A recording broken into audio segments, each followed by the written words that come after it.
একটা বাহু এ নেই, 5 সেন্টিমিটার নিই, 5 সেন্টিমিটার নিলাম। আর অপর দুই বাহুর সমষ্টি এটা নেই আমরা 7 সেন্টিমিটার নেই, 7 সেন্টিমিটার। এ হইল 4 সেন্টিমিটার আর এস হইল 7 সেন্টিমিটার। আর একটা কোণ বলছে নাকি, কোণটা আমরা নেই 45 ডিগ্রি। 45 ডিগ্রি কীভাবে নেব?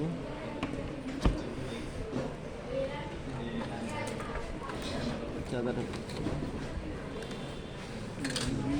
দেখো 45 ডিগ্রি।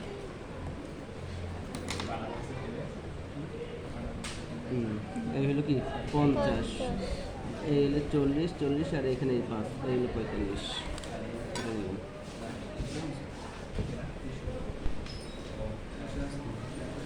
এটা নাম দিই এক্স।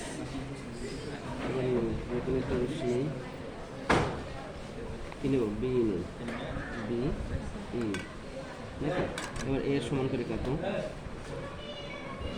এই এর সমান করে দেখো, এই এর সমান কাটতে এটার নাম দিলাম কি সি।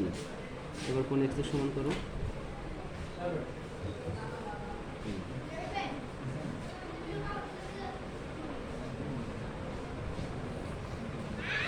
এক্স সমান করো আর এক্স এর ব্যাসার্ধ বলি।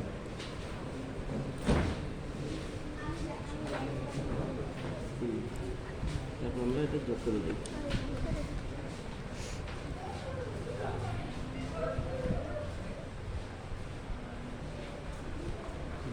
এটার নাম দেখি এফ।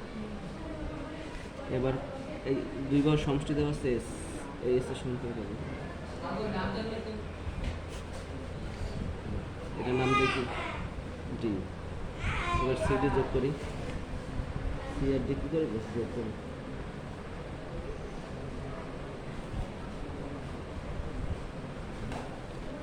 এবার এখানে যে কোন উৎপন্ন করছে, এই দেখুন, এটা নিজের ইচ্ছা মতো নেব, এই নিজের ইচ্ছা মতো। হ্যাঁ, এটা এই সির উপরে রাখি। এবার এখানে যে ব্যাসার্ধটা হয়েছে,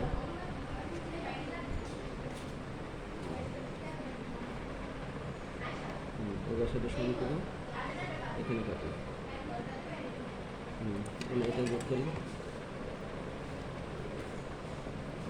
দেখছো